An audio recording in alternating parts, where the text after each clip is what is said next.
തൃശ്ശൂർ ജില്ലയിലെ മണലൂർ മണ്ഡലത്തിലെ പാവറട്ടി, മുല്ലശ്ശേരി, വെങ്കടങ്ങ് പഞ്ചായത്തുകളിലും ഗുരുവായൂർ മണ്ഡലത്തിലെ ഉരുമനിയൂർ, ഏങ്ങണ്ടിയൂർ പഞ്ചായത്തുകളുമായി വ്യാപിച്ച് കിടക്കുന്ന റിസർവേ 119/2 94.78 ഹെക്ടർ പെരിങ്ങാട് പുഴയും തീരപ്രദേശങ്ങളും കണ്ടൽ സംരക്ഷണത്തിൻ്റെ പേരിൽ റിസർവ് വനമായി നോട്ടിഫൈ ചെയ്തിരിക്കുകയാണ്.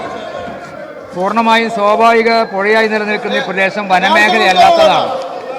വീട്ടുകാല പ്രകാരം പുഴയായ ഇറിഗേഷന് വേണ്ടി ഉപയോഗിക്കുന്ന പെരിങ്ങാട് പുഴ മഴക്കാലത്ത് അധിക ജലം കടലിലേക്ക് ഒഴുക്കുന്നതിനും അതുപോലെ നീരൊഴുക്കിന് തടസ്സമുണ്ടാക്കുന്ന രൂപത്തിലേക്ക് ചെളിയും മണ്ണും അടിഞ്ഞ് കൂടിയിരിക്കുകയാണ്. അതുമൂലം പ്രദേശത്തെ കൃഷിയിടത്തേക്ക് ഉപ്പുവെള്ളം കയറുന്നത് ഒരു നിത്യസംഭവമായി മാറിയിരിക്കുകയാണ്. ഏക്കർ കണക്കിന് നെൽകൃഷി നാശത്തിലേക്ക് നീങ്ങിക്കൊണ്ടിരിക്കുന്ന സാമൂഹികാഘാത പഠനം നടത്താതെയാണ് ഈ നോട്ടിഫിക്കേഷൻ പുറപ്പെടുവിച്ചത്. ഇക്കാരണങ്ങളാൽ പ്രദേശത്തെ ജനങ്ങളിൽ ശക്തമായ എതിർപ്പ് പ്രകടിപ്പിച്ചതിൻ്റെ അടിസ്ഥാനത്തിൽ നവകേരള സദസ്സിൽ ഇത് പിൻവലിക്കുമെന്ന് അന്ന് ഉറപ്പു നൽകിയിരുന്നു.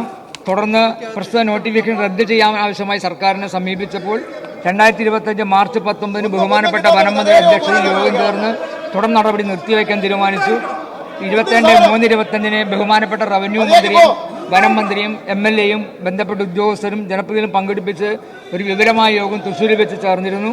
ആ തീരുമാനപ്രകാരം ഇത് റദ്ദാക്കാൻ ആവശ്യമായ നടപടിയിലേക്ക് വേണ്ടി സെറ്റിൽമെന്റ് ഓഫീസറായ സബ് കളക്ടറെ ചുമതലപ്പെടുത്തി അദ്ദേഹം വളരെ വ്യക്തമായ റിപ്പോർട്ട് കൊടുത്തിട്ടുണ്ട്. ആ റിപ്പോർട്ടിന് തുടർന്ന് 21/8/25, 23/10/25, 2/12/25, 31/12/25 പ്രിൻസിപ്പൽ സെക്രട്ടറി ചീഫ് ഫോറസ്റ്റ് ഓഫീസർക്ക് നൽകിയ കത്തിന് ഒന്നിനും വനം വകുപ്പിന്റെ മറുപടി പോലും ലഭിച്ചിട്ടില്ല. അടിയന്തരമായി ഇത് റദ്ദ് ചെയ്ത് പുഴയെ പൂർവ്വസ്ഥിതിയിലാക്കണമെന്നാണ് അഭ്യർത്ഥിച്ചത്. ബഹുമാനപ്പെട്ട വനം വന്യജീവി മന്ത്രി പ്ലീസ്. സർ, ബഹുമാനപ്പെട്ട മണലൂർ MLA സൂചിപ്പിച്ചതുപോലെ അദ്ദേഹത്തിൻ്റെ മണ്ഡലത്തിലെ 5 പഞ്ചായത്തുകൾ ഉൾക്കൊള്ളുന്ന ഈ പ്രശ്നത്തിന് പരിഹാരം കാണുക എന്ന ലക്ഷ്യത്തോടു കൂടി വിവിധ തലത്തിലുള്ള ചർച്ചകൾ നടത്തിയിരുന്നു. ആ ചർച്ചകളുടെ ഒടുവിൽ ഉത്തരവ് പുറപ്പെടുവിക്കാനാണ് തീരുമാനിച്ചതെങ്കിലും 1980 വന സംരക്ഷണ നിയമത്തിൽ 23 ഭേദഗതി സുപ്രീം കോടതിയുടെ ബോധവർമ്മൻ കേസിലെ വിധിയും പ്രകാരം സർക്കാർ ഗസറ്റിൽ വനമായി വിജ്ഞാപനം ചെയ്ത ഭൂമിയുടെ നോട്ടിഫിക്കേഷൻ റദ്ദാക്കുന്നതിനായി കേന്ദ്ര സർക്കാരിൻ്റെ മുൻകൂർ അനുമതി ആവശ്യമാണ് എന്ന് പറഞ്ഞിട്ടുണ്ട്.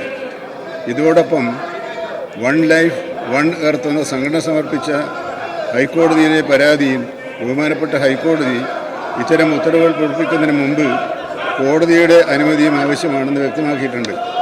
ഈ സാഹചര്യത്തിൽ ബഹുമാനപ്പെട്ട ഹൈക്കോടതി അനുമതി ലഭ്യമാക്കുന്നതിനാവശ്യമായ നടപടി സ്വീകരിക്കാൻ അഡ്വക്കേറ്റ് ജനറലിനോട് നിർദ്ദേശം നൽകിയിട്ടുണ്ട്. കോടതിയുടെ അനുമതിയും തുടർന്ന് കേന്ദ്ര സർക്കാരിൻ്റെ മുൻകൂർ അനുമതിയും ലഭ്യമാക്കുന്നതിൻ്റെ അടിസ്ഥാനത്തിൽ പ്രാഥമിക വിജ്ഞാപനം പിൻവലിക്കുന്നതിനുള്ള നടപടികൾ സ്വീകരിക്കുന്നതായിരിക്കും. ഇതിൻ്റെ ഭാഗമായി പുഴയിൽ അടിഞ്ഞുകൂടിയ ചളിയും മണലും നീക്കം ചെയ്യാനുള്ള ഉത്തരവ് ബഹുമാനപ്പെട്ട ജില്ലാ കളക്ടർ പുറപ്പെടുവിക്കുകയും പുഴയുടെ ഒഴുക്ക് സുഗമമാക്കുന്നതിനുള്ള നടപടികൾ സ്വീകരിക്കുകയും ചെയ്തിട്ടുണ്ട്. കൂടുതൽ നടപടികൾ ബഹുമാനപ്പെട്ട MLAയുമായും ജില്ലാ കളക്ടറുമായും സംസാരിച്ച് സ്വീകരിക്കുന്നതാണ്.